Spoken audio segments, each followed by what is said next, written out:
Salam Bapak Ibu, saudara-saudaraku yang dikasihi Tuhan Yesus Kristus. Kiranya kita semua tetap dalam damai sejahtera, dalam pemeliharaan Tuhan yang sempurna. Meskipun kita menjalani kehidupan kita hari lepas hari, penuh tantangan, kesulitan, pergumulan, dan berbagai macam persoalan. Mari kita merenungkan sejenak tentang apa yang saya sebut dengan power addictive atau ketagihan kekuasaan. Orang cenderung ingin berkuasa atas sesamanya.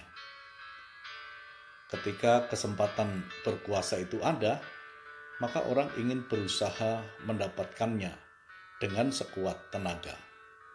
Namun sayangnya acap kali usaha itu sangat begitu negatif, sehingga banyak orang demi mendapatkan kekuasaan, dia menggunakan berbagai macam cara yang tidak baik dan tidak benar di mata Tuhan.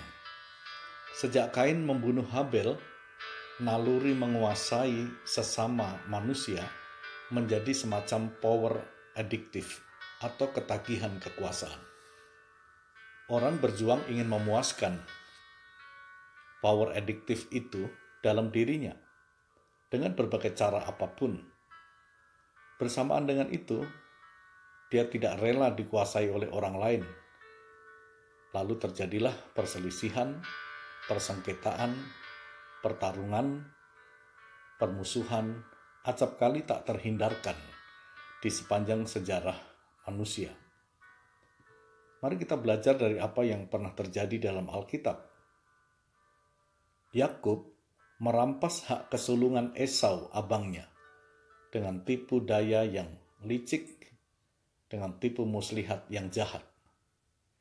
Tetapi si penipu itu akhirnya tertipu juga di kemudian hari. Dia menipu abangnya, tapi kemudian dia ditipu oleh pamannya, Laban. Saudara-saudara Yusuf hendak membunuh Yusuf karena Yusuf menceritakan mimpinya bahwa ia akan berkuasa atas saudara-saudaranya, tapi menunjukkan otoritas sendiri dengan melawan rencana Tuhan akan berakhir dengan dipermalukan. Saudara-saudara Yusuf akhirnya ingin membinasakan Yusuf, tetapi mereka hanya mereka-rekakan apa yang jahat, melainkan Tuhan justru mereka-rekakan apa yang baik bagi Yusuf. Kita masih ingat Miriam dan Harun. Suatu kali mereka mengata-ngatai Musa, adiknya, karena mereka merasa juga bisa berkuasa seperti Musa. Bukan hanya Musa yang dipakai Tuhan, kita pun juga bisa dipakai Tuhan, kata Miriam dan Harun.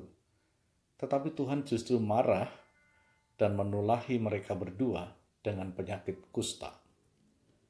Saul terus-menerus berusaha dengan keras ingin membunuh Daud karena dia tidak mau kekuasaannya terusik. Kehadiran Daud menjadi semacam ancaman di dalam kerajaannya. Tetapi mempertahankan kuasa dengan motif dan cara yang salah ternyata berakibat fatal. Saul pun tidak berhasil menghilangkan nyawa Daud, sampai akhirnya justru dia sendiri yang membunuh dirinya sendiri. Sejak itu, raja berganti raja, mereka saling menggulingkan demi kekuasaan. Yohanes dan Yakobus, murid-murid Yesus pun menghadap Yesus untuk meminta posisi atau kekuasaan di sebelah kanan dan kiri. Tapi Yesus katakan kepada mereka, "Kamu tidak tahu apa yang kamu minta." Yesus malah menegaskan, siapa yang ingin menjadi pemimpin harus menjadi pelayan. Siapa yang ingin menjadi yang terbesar, dia harus menjadi yang terkecil. Searah dengan itu, Petrus menasihati agar menggembalakan kawanan domba tidak dengan paksa, yaitu berorientasi pada kekuasaan, melainkan haruslah dengan pengabdian. Namun para pengabdi justru ingin menjadi penguasa. Sejatinya, kekuasaan itu telah ditetapkan Tuhan. Selebihnya, segala usaha manusiawi hanyalah proses merealisasikan penetapan itu, upaya yang salah akan berujung kekecewaan dan berkepanjangan yang bisa merugikan banyak orang.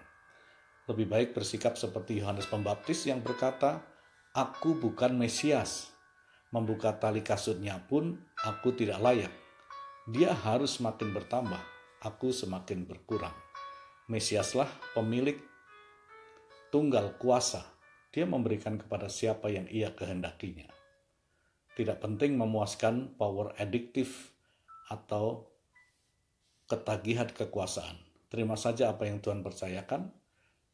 Dia hanya mau dilayani. Itu saja.